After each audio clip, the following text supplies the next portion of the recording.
Data 24 shkurt. Eksodi, kapitulli 7. Zoti I tha Mojsiut: Shiko, unë po të bëj si perëndi për faraonin, dhe vëllai yt Aroni do të jetë profeti yt. Ti do të thuash tërë ato që do të urdhëroj unë, dhe vëllai yt Aroni do t'i flas faraonit që t'i lërë të shkojnë bijtë e Izraelit nga vendi I tij. Por unë do ta ngurtësoj edhe më tepër zemrën e faraonit dhe do t'i shumëzoj shenjat dhe mrekullitë e mia në vendin e Egjiptit. Prandaj faraoni nuk do t'ju avër veshin, dhe kështu unë do ta zgjas dorën mbi Egjipt dhe do të nxjerr nga vendi I Egjiptit radhët e mia, popullin tim, bijtë e Izraelit, duke dhënë dëshkime të mëdha. Egjiptasit do të marrin vesh atëherë që unë jam Zoti, kur do të shtri dorën time mbi Egjipt dhe do të nxjerr nga mesi I tyre bijtë e Izraelit. Dhe Mojsiu dhe Aroni vepruan kështu. Ata bën pikërisht ashtu siç I kishte urdhëruar Zoti. Kur I folën faraonit, Mojsiu ishte 80 vjeç dhe Aroni 83. Zoti I foli Mojsiut dhe Aronit duke u thënë: Kur faraonit ju flas dhe t'ju thot, bëni një mrekulli, ti do t'i thuash Aronit, merr bastonin tënd dhe hidhe para faraonit që të bëhet gjarpër. Mojsiu dhe Aroni vajtën pra te faraoni dhe vepruan ashtu, pikërisht siç I kishte urdhëruar Zoti. Aroni e hodhi bastonin e tij përpara faraonit dhe shërbëtorëve të tij, dhe ai u bë gjarpër. Atëherë edhe faraoni thirri të diturit dhe yshtësit, dhe magjistarët e Egjiptit me artin e tyre të fshehtë bën edhe ata të njëjtën gjë. Secili prej tyre hodhi bastonin e tij, dhe bastonët u bën gjarpërinj, por bastoni I Aronit I përpiu bastonët e tyre. Por zemra e faraonit u ngurtësua dhe ai nuk I dëgjoi ata ashtu siç kishte thënë Zoti. Zoti I tha Mojsiut: Zemra e faraonit është ngulmuese. Ai nuk pranon ta lër popullin të shkojë. Shko te faraoni nesër në mëngjes, kur ai do të dalë për të vajtur drejt ujit. Ti do të qëndrosh ta presësh në breg të lumit dhe do të marrësh në dorë bastonin që është ndërruar në gjarpër. Dhe do t'i thuash: Zoti, Perëndia I hebrejve, më ka dërguar te ti që do të them: lëre popullin tim të shkojë që të më shërbejë në shkretë të tir. Por ja, deri tani nuk ke dëgjuar. Kështu thot Zoti: nga kjo do të kuptosh që unë jam Zoti, jam me bastonin që kam në dorë. Unë do të rrah ujërat që janë në lum dhe ato do të shndërrohen në gjak. Dhe peshqit që janë në lum do të ngordhin, lumi do të mbaj erë të keqe dhe egjiptasve do t'ju vinë ndot të pinë ujin e lumit. Dhe Zoti I tha Mojsiut: thuaj Aronit, merr bastonin tënd dhe shtrije dorën mbi ujërat e Egjiptit, mbi lumenjtë e tij, mbi kanalet e tij, mbi pellgjet e tij dhe mbi të gjitha depot e ujit. Kështu ato do të bëhen gjak. Dhe do të ketë gjak në të gjithë vendin e Egjiptit, si në enet prej druri, ashtu edhe në enet prej guri. Mojsiu dhe Aroni vepruan ashtu pikërisht siç I kishte urdhëruar Zoti. Kështu ai ngriti bastonin dhe rrahu ujërat që ndodheshin në lum para syve të faraonit dhe para syve të shërbëtorëve të tij, dhe të gjithë ujërat që ishin në lum u shndërruan në gjak. Dhe peshqit që ishin në lum ngordhën, dhe lumi u qelb, kështu që egjiptasit nuk mund të pinin më ujin e lumit. Kështu pati gjak në tërë vendin e Egjiptit. Por magjistarët e Egjiptit bën të njëjtën gjë me artet e tyre të fshehta, dhe zemra e faraonit u ngurtësua dhe ai nuk I dëgjoi ata ashtu siç kishte thënë Zoti. Pas kësaj faraoni ktheu krahët dhe u drejtua nga shtëpia e tij, dhe nuk I dha rëndësi as kësaj gjëje. Dhe tërë egjiptasit gërmuan në afërsitë e lumit për të kërkuar ujë të pishëm, sepse nuk mund të pinin ujin e lumit. Kaluan kështu 7 ditë që kur Zoti kishte rrahur lumin. Luka, kapitulli 10. Pas këtyre Zoti caktoi 70 të tjerë dhe I nisi 2 nga 2 përpara tij në çdo qytet dhe vend ku ai do të shkonte. U thoshte atyre pra: të korrat janë të mëdha, kurse punëtorët janë pak. Lutni pra Zotin e të korrave që të çojë punëtor në të korrat e tij. Shkoni, ja unë ju dërgoj si qengja në mes të ujqërve. Mos merrni me vete as kulet, as trast, as sandale dhe mos përshëndetni as njeri rrugës. Dhe në cilën ndo shtëpi që të hyni, më përpara thoni paqe kësaj shtëpie. Dhe nëse është aty një bir I paqes, paqja juaj do të zbresë mbi të. Nëse jo, do të kthehet tek ju. Rrini pra në atë shtëpi. Hani dhe pini ato që do t'ju japin, sepse punëtori është I denjë për shpërblimin e vet. Mos kaloni nga një shtëpi në një tjetër. Dhe në çdo qytet ku të hyni dhe ju pranojnë, hanë çfarë t'ju vënë përpara. Dhe shëroni të sëmurët që do të jenë në të dhe u thoni atyre: mbretëria e Perëndisë ju është afruar. Por në çdo qytet ku të hyni dhe nuk ju pranojnë, dilni në rrugët e tij dhe thoni: ne po shkundim kundër jush edhe pluhurin e qytetit tuaj që na ungjit, por ta dini se mbretëria e Perëndis ju është afruar. Por unë ju them se në atë ditë për Sodomën do të jetë më e lehtë se për atë qytet. Mirë ti Korazin, mirë ti Betsaida, sepse po të ishin bërë në Tirë dhe në Sidon mrekulli që u bënte ju, ata prej kohësh do të kishin bërë pendes duke u veshur me thas dhe duke ulur në hi. Prandaj në ditën e gjyqit për Tirën dhe Sidonin do të jetë më e lehtë se për ju. Dhe ti Kapernaum, që u lartësove deri në qiell, do të fundosesh deri në ferr. Kush ju dëgjon juve, më dëgjon mua. Kush ju përbuz juve, më përbuz mua. Dhe kush më përbuz mua, përbuz atë që më ka dërguar mua. Dhe të 70 u kthyen me gëzim dhe than: Zot, edhe demonët na nënshtrohen në emrin tënd. Dhe ai u tha atyre: Unë shikoja Satanin që po binte nga qielli si një rofe. Ja, ju dhash pushtet të shkelni përmbi gjarprinj dhe akrepa, dhe mbi çdo pushtet të armikut, dhe asgjë nuk do t'ju dëmtoj. Megjithatë, mos u gëzoni për këtë se po ju nënshtrohen frymërat, por gëzohuni më shumë se emrat tuaj janë shkruar në qiej. Në të njëjtën orë Jezusi ngazëlleu në frymë dhe tha: Unë të lavdëroj o Atë, Zoti i qiellit dhe i tokës, sepse u afshehe këto të urtave dhe të mençurve dhe u zbulove fëmijëve të vegjël. Po Atë, sepse kështu të pëlqeu ty. Gjithçka më është dorëzuar nga Ati im, dhe askush nuk e di kush është biri përveç Atit dhe kush është Ati përveç birit dhe atij që biri do që t'ja zbuloj. Dhe si u kthye nga dishepujt, u tha veçmas: Lumë syt që shohin ato që shihni ju, sepse ju them se shumë profet dhe mbretër donin të shihnin ato që ju shihni, por nuk i pan, dhe të dëgjojnë ato që ju po dëgjoni, por nuk i dëgjuan.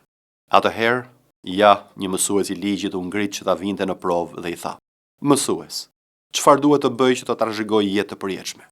Dhe ai tha atij: Çfarë është shkruar në ligj? Si e lexon? Dhe ai duke u përgjigjur tha: Duaje Zotin Perëndin tënd, me gjithë zemrën tënde, me gjithë shpirtin tënd, me gjithë forcën tënde dhe me gjithë mendjen tënde, edhe të afërmin tënd, por si vetveten. Por ai tha atij: U përgjigje drejt. Bëje këtë dhe do të jetosh. Por ai duke dashur të justifikonte veten i tha Jezusit: Dhe kush është i afërmi im? Dhe Jezusi u përgjigj dhe tha: Një njeri zbriti nga Jeruzalemi për në Jeriko dhe ra në duart e kusarve, të cilët, si e zhveshën dhe e bën me plag, u larguan dhe e lanë gjysmë të vdekur. Rastësisht një prift po zbriste në atë udhë dhe mbasi e pa atë, kaloi në anën tjetër.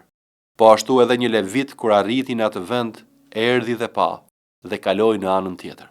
Por një far samaritani që po udhëtonte, erdhi atje dhe kur e pa ju dhimbs.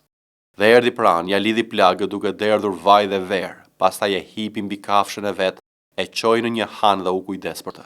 Dhe të nesërmen, kur do të dilte, nxori 2 denar dhe ja dha hanxhiut duke i thënë: Kujdesu për të dhe ç'të shpenzosh më shumë, unë do të t'i jap kur të kthehem. Cili nga këta të tre pra të duket se u bë i afërmi i atij që ra në duart e kusarve? Dhe ai tha: Ai që tregoi mëshirë ndaj tij. Atëherë Jezusi i tha: Shko dhe bëj kështu edhe ti. Por ndodhi që ndërsa ata po udhëtonin, Jezusi hyri në një fshat dhe një grua me emër Marta e priti në shtëpinë e vet. Dhe ajo kishte një motër që quhej Maria, e cila ulte këmbët e Jezusit dhe dëgjonte fjalën e tij.